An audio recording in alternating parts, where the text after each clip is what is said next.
नमस्कार।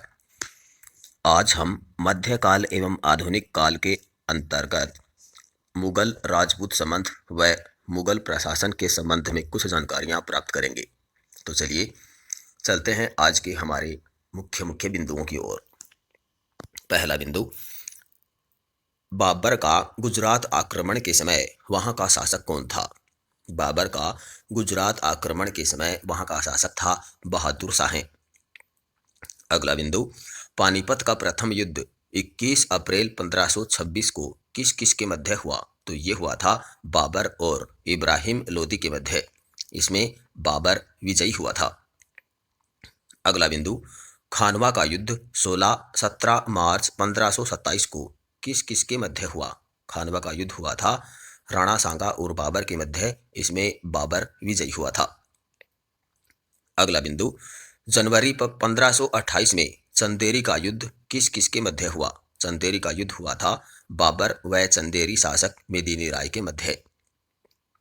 अगला बिंदु, चौसा का युद्ध 27 जून 1539 को किस किस के मध्य हुआ था? चौसा का युद्ध हुआ था हुमायूं और शेर खां के मध्य। इसमें हुमायूं पराजित हो गया और शेर खां विजयी हुआ था।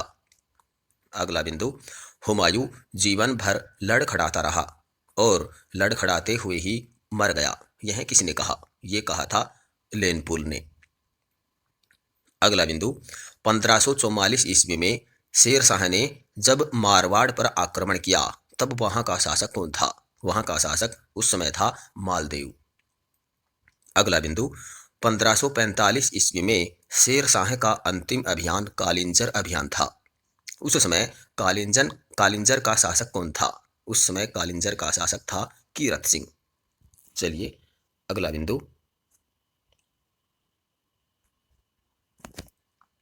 बिंदु, शेर शाह का स्थानीय शासन 3 श्रेणियों में बटा हुआ था। वे 3 श्रेणियां कौन कौन सी हैं? तो वे थी, पहली सरकार, दूसरी परगना और तीसरा ग्राम। अगला बिंदु, पानीपत का दूसरा युद्ध नवंबर 1556 ईस्वी में किस किस के मध्य हुआ? ये हुआ था अकबर व हेमू के मध्य। इसमें अकबर विजयी हुआ था। अगला बिंदु, अकबर ने किस विजय के उपरांत आगरा किले के बाहर हाथी पर बैठे जयमल व फतेह सिंह की मूर्तियां उनकी वीरता की स्मृति में स्थापित की? तो वो है चित्तौड़। अगला बिंदु, महाराणा प्रताप ने उदयपुर के बाद मेवाड़ की राजधानी कहाँ स्थापित की? मेवाड़ की राजधानी स्थापित की थी उदयपुर के बाद महाराणा प्रताप ने कुंभलगढ़ में। अगला बिंदु, हल्दी घाटी युद्ध में मुगल सेना का नेतृत्व किसने किया?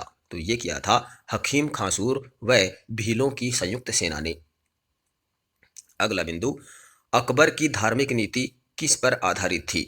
अकबर की धार्मिक नीति सुलह ए कुल की नीति पर आधारित थी। अगला बिंदु, अकबर द्वारा किए गए महत्वपूर्ण कार्य कौन कौन से थे? ये थे, दास प्रथा का अंत किया था अकबर ने 1562 ईस्वी में। तीर्थ यात्रा पर कर समाप्त किया था अकबर ने 1563 ईस्वी में। जजिया कर पर पूरी तरह से प्रतिबंध लगाया था अकबर ने 1564 ईस्वी में। चलिए अगला बिंदु, राम सीता प्रकार के सिक्के चलाकर उन पर राम सिया उत्कीर्ण करवाने वाला मुगल शासक कौन था? वो था अकबर। अगला बिंदु, बीरबल का वास्तविक नाम क्या था? बीरबल का वास्तविक नाम महेश दास था। तानसेन का वास्तविक नाम क्या था? तानसेन का वास्तविक नाम था रामतनु पांडेय। अकबर ने इन्हें कंठाभरण वाणी विलास की उपाधि से विभूषित किया था।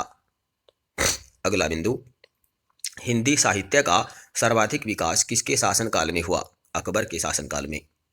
चित्रकला का स्वर्ण काल किस काल को कहा जाता है? जहांगीर के काल को। जहांगीर ने अपने राज्य अभिषेक के 7वें वर्ष में कौन सा त्योहार मनाया जिसे निगाह ए दस्त भी कहा जाता था? वो था रक्षाबंधन का त्योहार।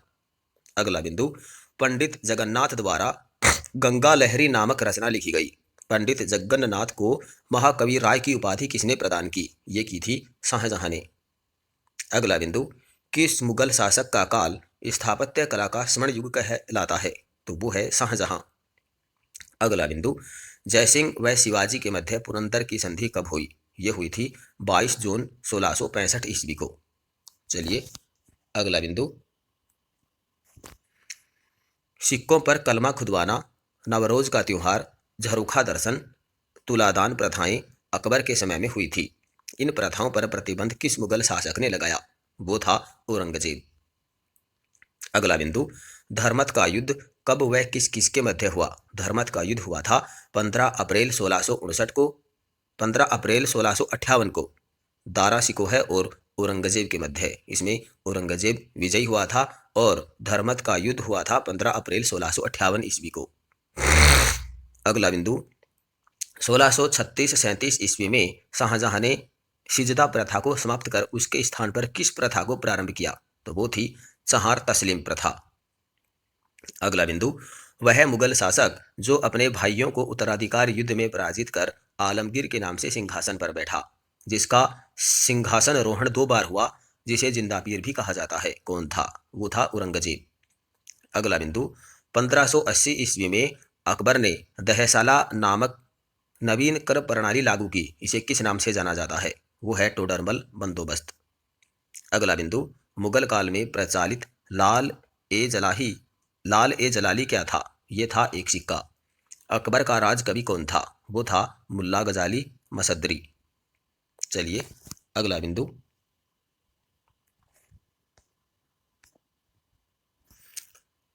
मुगल काल में मीर ए बहरी किस सेना का प्रमुख होता था? नौसेना बेड़ा का। अकबर ने इबादत खाना की स्थापना कहाँ की? ये की थी फतेहपुर सीकरी में। अगला बिंदु, किस शासक के शासन काल में मलिक मोहम्मद जायसी ने पद्मावत की रचना की? शेरशाह। मुगल साम्राज्य के सुदृढ़ीकरण के दृष्टिकोण से सबसे निर्णायक युद्ध कौन सा था? वो था खानवा का युद्ध।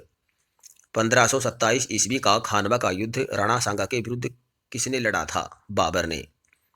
अकबर के शासनकाल में दक्षिण विजय के पूर्व साम्राज्य में कितने सूबे थे? 12। सिक्कों पर कलमा अभिलिखित करवाने की प्रथा और पारसी नववर्ष नौरोज के उत्सव का आयोजन औरंगजेब ने किस वर्ष प्रतिबंध लगा दिया था? तो ये लगाया था 1659 ईस्वी में। दोहरी गुंबद वाला भारत का पहला मकबरा कौन सा है? वो है हुमायूं का मकबरा। चलिए अगला बिंदु, शेर शाह का मकबरा कहाँ स्थित है? ये है सासाराम बिहार में। अगला बिंदु, मुगल काल में कुलीन वर्ग की सेनाएं क्या कहलाती थी? अहदी। टोडरमल ने किस हैसियत से मुगल काल में दहसाला प्रणाली का सूत्रपात किया? वो था राजस्व मंत्रालय का प्रमुख या विजारत। मस्जिद ए जहां नामा कहाँ स्थित है? आगरा में। मुमताज महल का असली नाम क्या था? अर्जुमंद बानो बेगम। मुगल काल में वाकया नवीस कहाँ जाता था? किसे कहा जाता था? समाचार लेखक को। मुगल काल में मुशरिफ किसे कहा जाता था? आय व्यय के लेखा जोखा अधिकारी को। आज का अंतिम बिंदु, मुगल काल में दीवान ए रसालात किसे कहा जाता था? ये कहा जाता था विदेशी मामलों से संबंधित अधिकारी को। धन्यवाद दोस्तों, आज बस इतना ही। मिलते हैं कल एक और नई वीडियो के साथ। तब तक के लिए धन्यवाद। नमस्कार।